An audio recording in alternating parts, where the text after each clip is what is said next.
ना जाने कैसा जादू ओशो तुम्हें आता है, जिसको तराशा तुमने वो भक्त बन जाता है। छूते ही अनगढ़ पत्थर मूरत में ढल जाते हैं।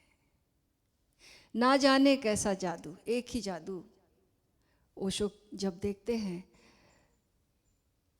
जिसको तराशा तुमने वो भक्त बन जाता है। भक्त और विभक्त, क्या हम विभक्त हैं, हम खंडित हैं, टूटे हुए हैं, और भक्त जो है वो अखंड हो जाता है। उसके अंदर कोई खंड खंड नहीं बचे, अलग अलग टुकड़े नहीं बचे। हमारी स्थिति ऐसी है कि इतने हिस्सों में मैं बट चुका हूँ कि मेरे हिस्से में कुछ बाकी ही नहीं।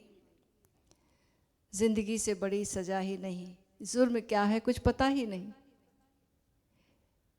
जुर्म एक ही है, अपने स्वरूप से हम बहुत दूर निकल आए हैं, और इसका पता गुरु ही देता है कि तुम अपने मूल से कटकर बहुत दूर निकल आए हो। वो मूल जो सदा सदा है और शाश्वत है, इटर्नल है। उससे जब भी हम कटकर दूर आएंगे तो हम हमेशा भयभीत जिएंगे, व्यथा में जिएंगे, दुखी जिएंगे, क्योंकि सामने मौत मंडरा रही है। घटना कोई भी हो, डर कोई भी हो, एक ही डर है, मृत्यु का।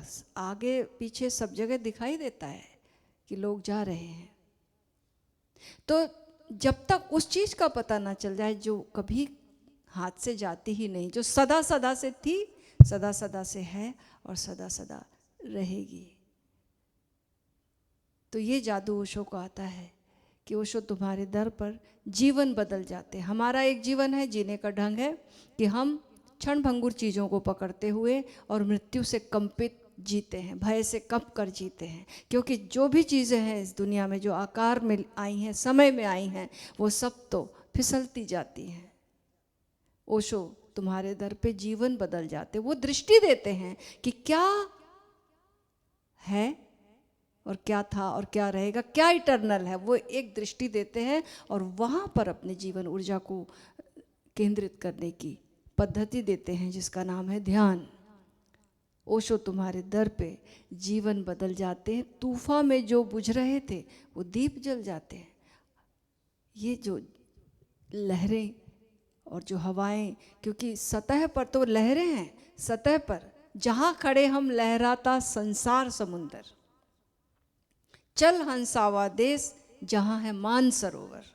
मान सरोवर जहाँ पर कोई हलचल नहीं, कोई लहर नहीं, कोई रिपल नहीं, उस मान सरोवर, उसको हम अपने अमृत तत्व बोलते हैं। उस अमृत तत्व को पाने की कला ओशो सिखाते। पाना नहीं है वो बताते, वो तो है ही, उघाड़ना है, स्मृति में लाना है, उसकी ओर मुखातिब होना है, तो पता चलेगा कि वी आर इटर्नल।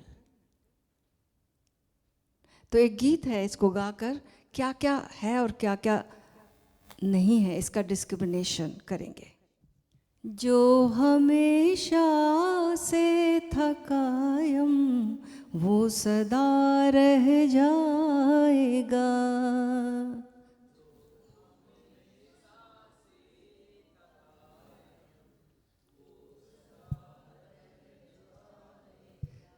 सब मिटेगा जग में बाकी, बस खुदा रह जाएगा। सब मिटेगा जग में, बस खुदा रह जाएगा। जो हमेशा से था कायम वो सदा रह जाएगा।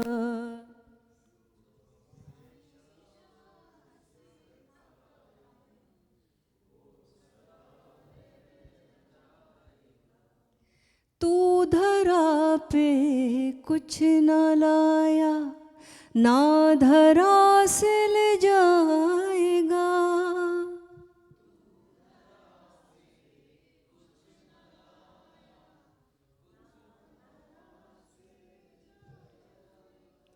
इस धरा का, इस धरा पर सब धरा रह जाएगा। जो हमेशा से था कायम वो सदा रह जाएगा। जाएगा। जो भी मिट सकता है उसका मिटना ही तो मौत है।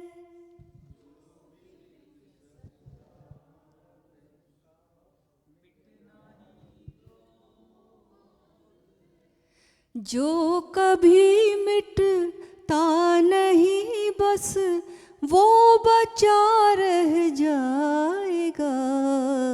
जो हमेशा से था कायम वो सदा रह जाएगा। डिस्क्रिमिनेट करना कि क्या क्या मिट जाएगा, क्या जो जो मिट जाएगा उसको हम देख लें तो जो बचेगा वही शाश्वत है। तन बना था तन मिटेगा, मन बना था मन मिटेगा।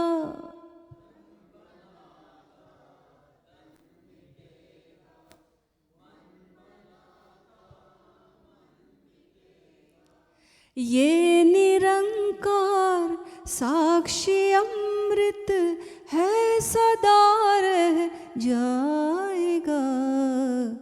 जो हमेशा से था कायम वो सदा रह जाएगा। एक ओंकार सतनाम सदगुरु वाहेगुरु शो। एक ओंकार सतनाम सदगुरु वाहेगुरु शो। कर नहीं सकती हिफाजत ये जहाँ की दौलतें।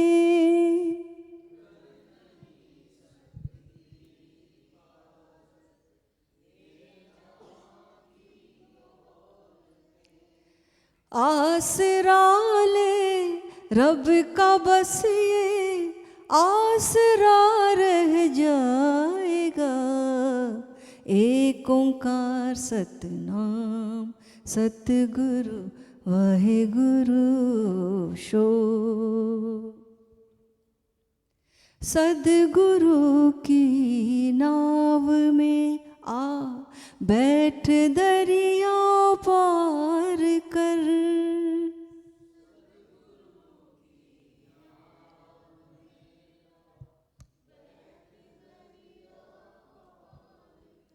वरना तूफान में किनारे पर खड़ा रह जाएगा। जो हमेशा से था कायम वो सदा रह जाएगा। एक ओंकार सतनाम सतगुरु वाहेगुरु शो। एक ओंकार।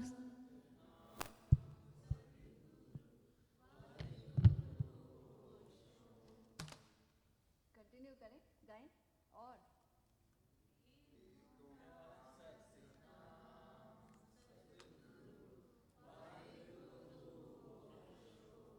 एक ओंकार सतनाम सतगुरु वाहेगुरु।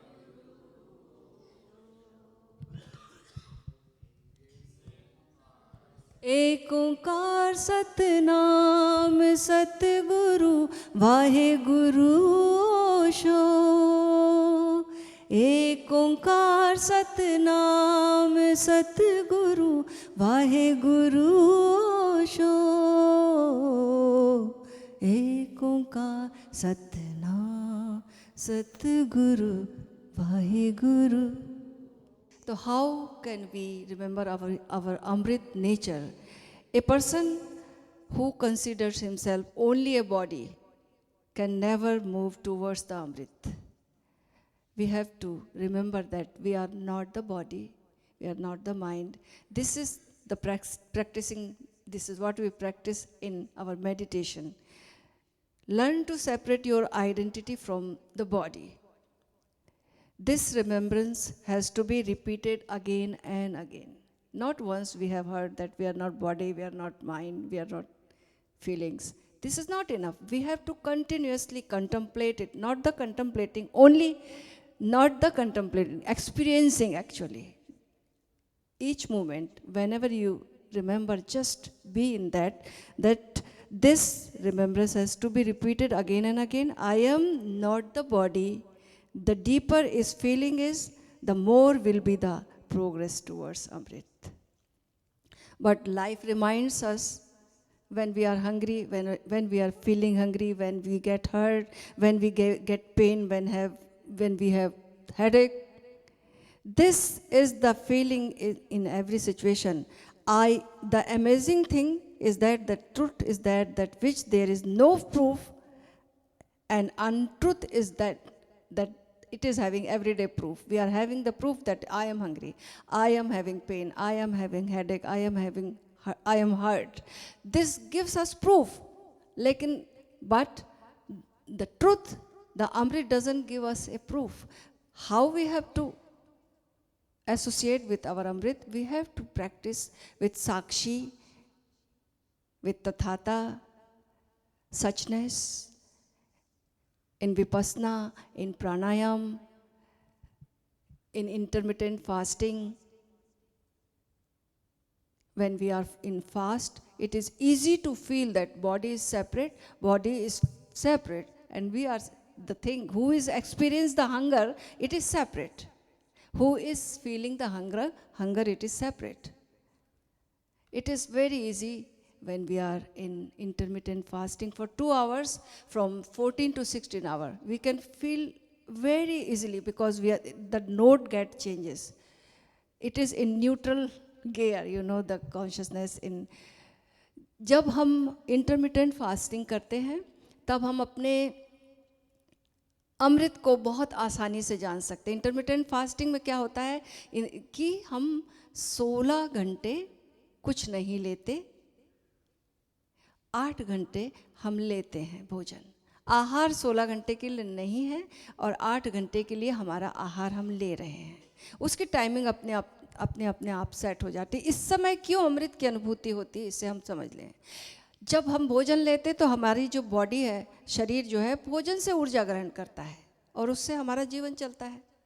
लेकिन जब हमने भोजन लेना बंद कर दिया, तो एक समय आता कि भोजन बिल्कुल चूक गया. और भोजन जब चूक गया, उसके बाद शरीर में एक नोट लगता है, वो अब अपनी फैट से ही भोजन ग्रहण करता है. एक्यूमुलेटेड फैट जो है, वहाँ से वो भोजन ग्रहण करना शुरू करता. तो ये जो नोट लगता है, इसमें थोड़ा सा टाइम लगता है. वो जो टाइम है 14 to 16 आवर्स, इसमें कब ये नोट लगेगा, आप पहचान जाएंगे अगर आप रोज़ रोज़ इंटरमिटेंट फास्टिंग के में डूब रहे हैं, कि एक खुमारी सी छाने लगेगी आपको. एक मोमेंट आएगा, वो मोमेंट है जब हमारी चेतना का गियर बिल्कुल न्यूट्रल उसमें है मामला.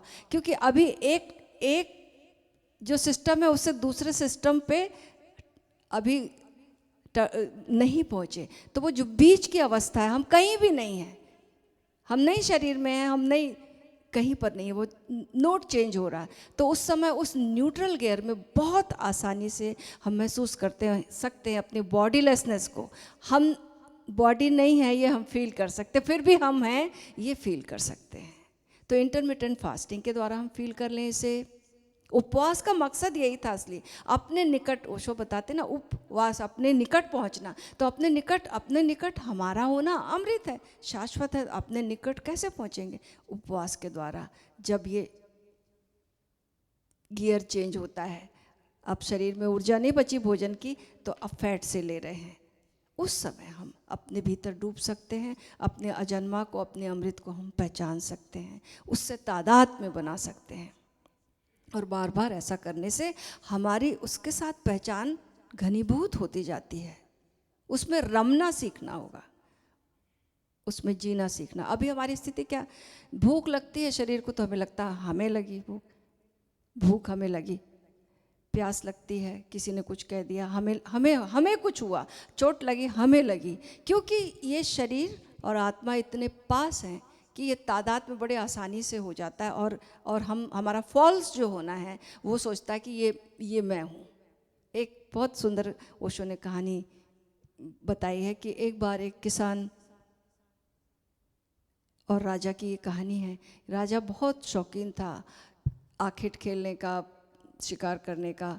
वो शिकार करते करते दूर निकल जाता है और शाम हो जाती है। अब रास्ता भटक जाता है।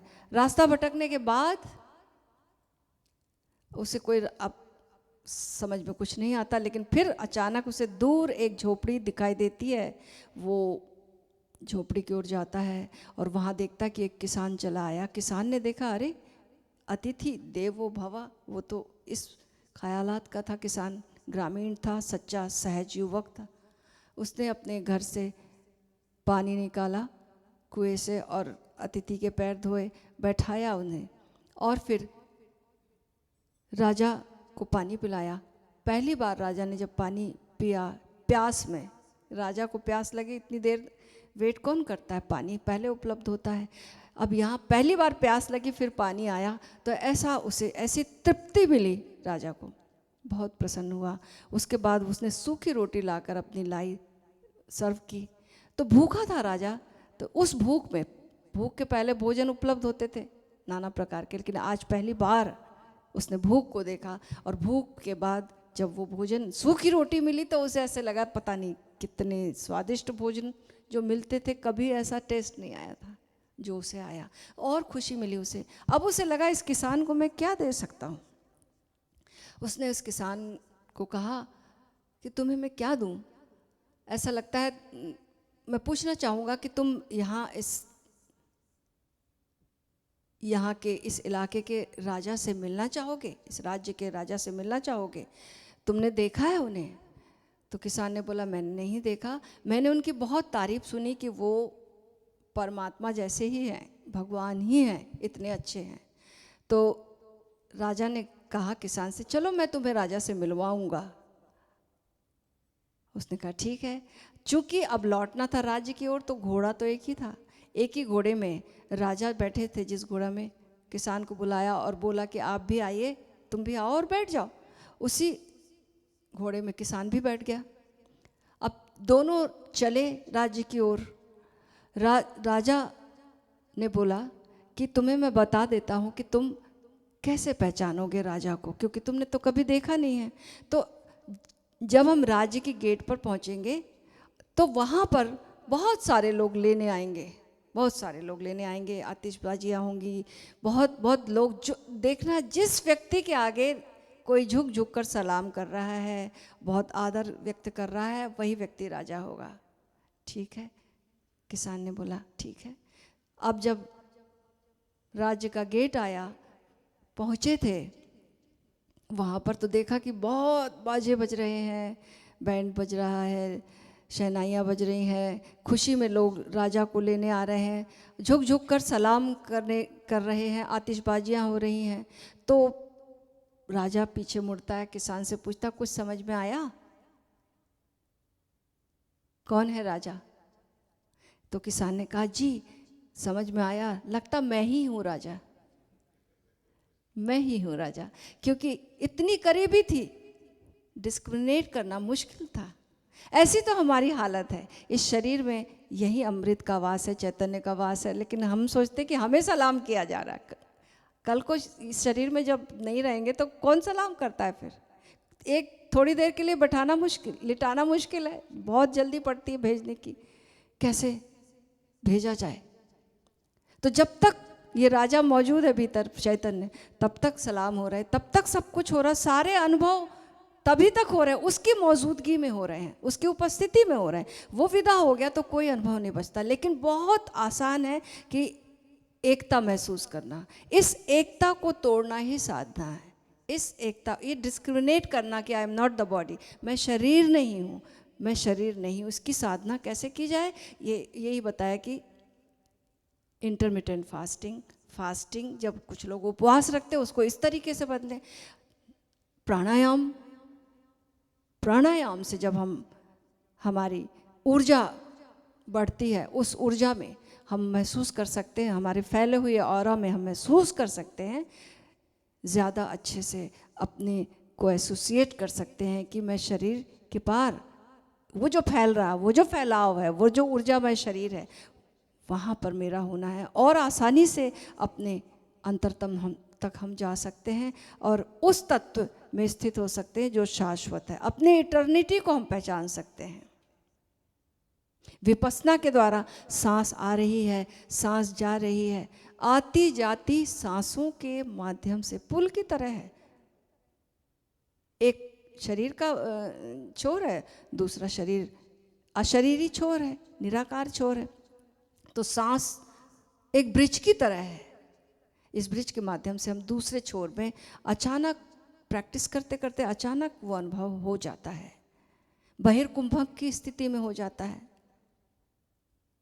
मूल बंध की स्थिति में हो जाता है। हम ऊर्जा का उछाल रखें, ऊर्जा, और फिर नाभि केंद्रित होकर हो जाता है, अपने हारा के अनुभव से हो जाता है। हारा का अनुभव जब हम मूल बंध करते हैं, जब हम ऐसी आसनें करते हैं जो स्वाधिष्ठान चक्र को मजबूत करती हैं, वहाँ पर केंद्रित करती हैं बॉडी को, तो बहुत आसानी से, क्योंकि हारा जो सेंटर है वहीं से हमारा जीवन और मृत्यु दोनों का ही केंद्र है। और वहाँ पर अगर हम हमारी ऊर्जा ले जाते हैं, वहाँ पर जो शांति महसूस करते हैं, वहाँ जो ठहराव महसूस करते हैं, वहाँ जो अकंप है सब कुछ, उसे महसूस करते हैं। वही अनुभव जो है अमृत का अनुभव है। इसी को बढ़ाते जाना है। फिर घटनाएं जो हैं घटती रहती है, भीतर कुछ कपता नहीं है। फिर अल्टीमेट घटना घटती है, मृत्यु आती है, फिर भी कुछ नहीं कपता है। फिर पता है कि ये जो मिटना था वो मिट जाएगा, लेकिन मैं तो हूँ, मैं तो सदा रहूँगा। ये स्थिति, ये याददाश्त नहीं, अनुभव का हिस्सा बन जाती है। और यही अनुभव हमारे जीते जी जब हम लेते हैं तब ये साथ जाता है। तो आइए अब सद्गुरु ओशो की बहुत अद्भुत प्रवचन है विद्या और अविद्या के ऊपर। अविद्या उसे कहते हैं जो हम उपनिषद की भाषा में जो हम बाहर से विद्या ग्रहण करते हैं, वो अविद्या है, जो बाहर का ज्ञान है, पढ़ना लिखना जो बाहर से लिया हुआ है। और विद्या जो है वो आत्मज्ञान, भीतर का ज्ञान। एक है जो हमने टंकी से निकाला, और दूसरा है हमने कुएं से किया उलीचा।